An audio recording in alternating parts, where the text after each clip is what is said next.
ನಾನು ಜಾಸ್ತಿ ಹೊತ್ತು ಮಾತಾಡ್ಲಿಕ್ಕಾಗಲಿಕ್ಕೆ ನನ್ನ ಗಂಟಲು ಸಮಸ್ಯೆ ಇದೆ. ನಿಮ್ಮ ಪರವಾಗಿ ಎಲ್ಲ ಪಕ್ಷದವರು ಇಲ್ಲಿ ಬಂದಿದ್ದಾರೆ. ಅದರ ಲಾಭ ಪಡೆಯುವಂತ ಸಮುದಾಯ ಮಾಡ್ಬೇಕಷ್ಟೇ. ಇಲ್ಲಿ ಈ ಸಮಸ್ಯೆ ಆಗಿರೋದು ಕಾಲಮಿತಿ ಅಷ್ಟೇ. ಇವತ್ತಾಗ್ತಾ 1 ತಿಂಗಳು ಬಿಟ್ಟಾಗ್ತಾ 2 ತಿಂಗಳು 3 ಅಷ್ಟೇ ಸಮಸ್ಯೆ ಇರೋದು. ಇಲ್ಲಿ ಮಾಡಲಿಕ್ಕೆ ನಮ್ಮ ಸರ್ಕಾರ ಈಗಾಗಲೇ ಒಪ್ಪಿಗೆಯನ್ನು ಕೊಟ್ಟಿದೆ. ಸರ್ಕಾರ ಅಂದ್ರೆ ಅದು ಖಾಸಗಿ ತರ ಅಲ್ಲ. ಇವತ್ತು ನಾವು ಹೇಳ್ತೀವಿ ನಾಳೆ ಮಾಡ್ತೀವಿ, ಆ ಥರ ಆಗೋಲ್ಲ. ಸರ್ಕಾರ ತನ್ನದೇ ಆದ ಸಮಸ್ಯೆಗಳಿರ್ತಾವ. ಸರ್ಕಾರ ಅಂದ್ರೆ ಅದ್ ಮಾಡೋರಿಗೆ ನಾವು ಕಾಯ್ಬೇಕಾಗ್ತದೆ. ಇದು ಒಂದೇ ಅಲ್ಲ, ಇತಿಹಾಸಗಳಲ್ಲಿ ಹೋಗಿ ನೋಡಿದಾಗ ಯಾವುದು ಕೂಡ ನಾವು ನಿಗದಿ ಮಾಡಿದ ಟೈಮ್ನಲ್ಲಿ ಯಾವುದು ಕೆಲಸ ಆಗಿಲ್ಲ ಇಲ್ಲಿವರೆಗೆ. 1 ನಿಮಿಷ. ನಮ್ದೇ ಉದಾಹರಣೆ, ಎಷ್ಟು ಸ್ವಾಮಿಗಳು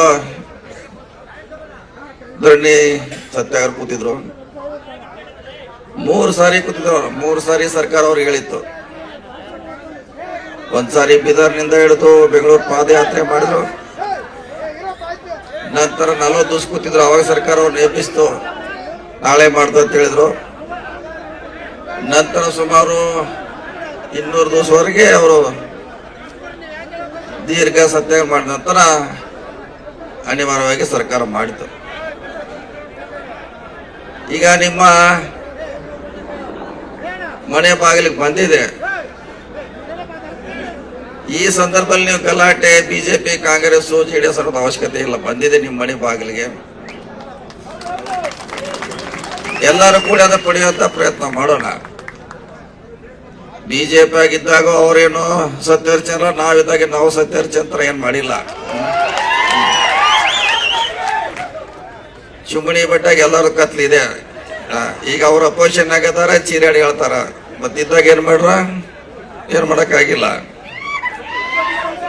ಅದಕ್ಕೆ ನಮ್ಮ ಜಗಳನಲ್ಲಿ ನಿಮಗೆ ತೊಂದರೆ ಆಗಬಾರ್ದು. ಈಗ ಹೇಳಿದ್ದಾರೆ 2 ತಿಂಗಳಾಗ್ಬೋದು, 3 ತಿಂಗಳಾಗ್ಬೋದು.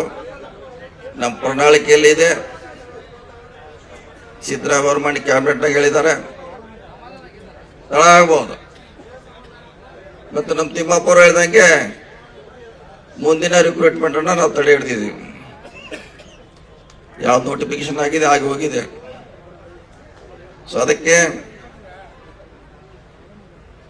ಖಂಡಿತ ನಿಮ್ಮ ಮನೆ ಬಾಗಿಲಿಗೆ ಅವಕಾಶ ಬಂದಿದೆ. ಅದು ಪಡೆಯುವಂತ ಎಲ್ಲರೂ ಕೂಡ ಪ್ರಯತ್ನ ಮಾಡೋಣ. ಸೊ ನೀವು ಯಾವುದೇ ಪಕ್ಷದಲ್ಲಿ ಇರಿ, ಆದರೆ ತೊಂದರೆ ಆಗೋದು ಸಮಾಜಕ್ಕೆ. ಸರ್ಕಾರದಲ್ಲಿ ನಾವು ಎಷ್ಟು ಸಹನೆಯಿಂದ ಹೋಗ್ತೀವಿ ಅಷ್ಟದ ಸ್ಪಂದನೆ ಮಾಡ್ತೀವಿ. ಯಾಕೆ ನಮ್ಮಿಂದ ವ್ಯತಿರಿಕ್ತ ಆಗಬಾರ್ದು, ಸಮುದಾಯಕ್ಕೆ ಅನ್ಯಾಯ ಆಗಬಾರ್ದು. ಅದಕ್ಕಾಗಿ ತಾವೆಲ್ಲ ತಮ್ಮ ಶಕ್ತಿ ಗೊತ್ತಿದೆ, ಸರ್ಕಾರಕ್ಕೆ ಗೊತ್ತಿಲ್ಲ ಅಂತೇನಿಲ್ಲ. ನೀವೇನು ಇಲ್ಲಿ ಬಂದು ನಿಂತ್ಕೊಳ್ಳೋದು ಅವಶ್ಯಕತೆ ಇಲ್ಲ. ನಂಬರ್ 1 ಆಗಿದ್ರೆ ಈಗ ಸರ್ಕಾರ ಸೋಲಿಸೋ ಕೆಲಸ ಅದೆಲ್ಲ ನಮ್ಗೆ ಗೊತ್ತಿದೆ. ನಿಮ್ಮನ್ನ ಯಾವ್ದು ಕೂಡ ಎದುರು ಹಾಕೋದಿಲ್ಲ, ಮಾಡ್ತಾರ. ಖಂಡಿತವಾಗಿ ನೀವು ಇಲ್ಲಿ ಬಂದಿದ್ರಿ,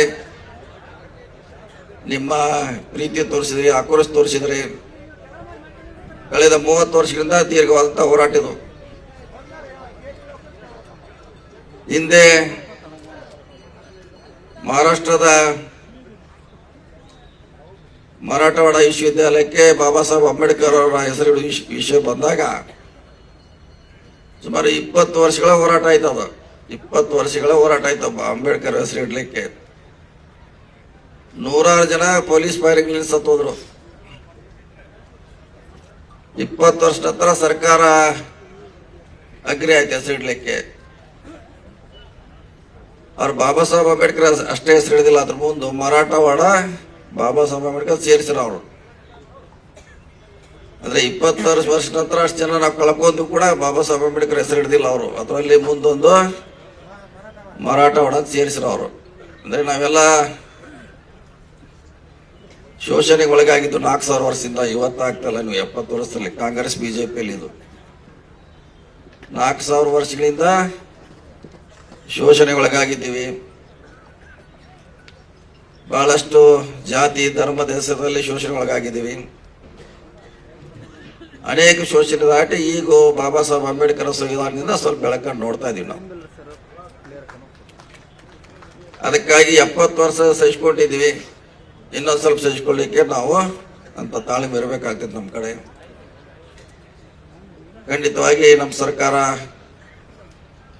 ಕೊಡ್ತೀವಿ ಅಂತ ಈಗಾಗಲೇ ಭರವಸೆ ಕೊಟ್ಟಿದೆ. ಬಹಿರಂಗವಾಗಿ ಅದು ಏನು ನಾವು ಚಿತ್ರದುರ್ಗ ಸಮಾವೇಶದಲ್ಲಿ ಹೇಳಿದ್ದೀವಿ, ಅದೇ ಪ್ರಣಾಳಿಕೆಯಲ್ಲಿ ಬಂತು.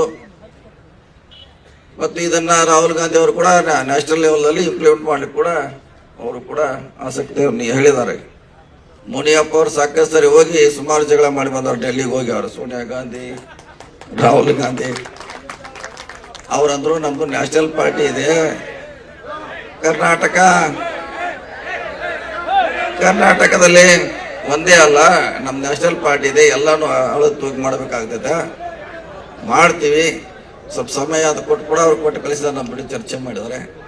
ಅದಕ್ಕೂ ದಯವಿಟ್ಟು ತಮ್ಮ ಮಾದಿಗೆ ಸಂಬಂಧ ವಿನಂತಿ, ಸ್ವಲ್ಪ ಇನ್ನೂ ಕಾಲಾವಕಾಶ ಕೊಟ್ಟರೆ ನಮ್ಮ ನಾರಾಯಣ ಸ್ವಾಮಿ ಅವರು ಈಗಾಗಲೇ ಹೇಳಿದ್ದಾರೆ. ಸೊ ನಿಮ್ಮ ಜೊತೆ ಎಲ್ಲರೂ ಇದ್ದೀವಿ, ನಾವು ಇದ್ದೀವಿ, BJP ಅವರು ಇದ್ದಾರೆ, JDS ನವರು ಎಲ್ಲರೂ ಕೂಡ ಇದ್ದೀವಿ, ಅದೇನು ಪ್ರಶ್ನೆ ಇಲ್ಲ. ಸೊ ಮಾಡುವಂಥ ಕಾಲ ಸನ್ನಿಹಿತವಾಗಿದೆ, ಇದನ್ನ ಹೊಡೆಯುವಂತ ನಾವು ಪ್ರಯತ್ನ ಮಾಡೋಣ. ಅದಕ್ಕಾಗಿ ನಾವೆಲ್ಲ ಮಂತ್ರಿಗಳು ಕೂಡ ಬಂದಿದ್ದೀವಿ, ವಿರೋಧ ಪಕ್ಷದವರು ಇದ್ದಾರೆ, ಪೂಜ್ಯ ಸ್ವಾಮೀಜಿಗಳು ಕೂಡ ಇದ್ದಾರೆ. ಸೊ ಸ್ವಲ್ಪ ಕಾಲಾವಕಾಶ ಕೊಡಿ, ಖಂಡಿತವಾಗಿ ನಮ್ಮ ಸರ್ಕಾರ. ಹೆಚ್ಚಿನ ವಿಡಿಯೋಗಳಿಗೆ ಪ್ರತಿಧ್ವನಿ ಯೂಟ್ಯೂಬ್ ಚಾನೆಲ್ ಸಬ್ಸ್ಕ್ರೈಬ್ ಮಾಡಿ, ಬೆಲ್ ಐಕಾನ್ ಕ್ಲಿಕ್ ಮಾಡಿ.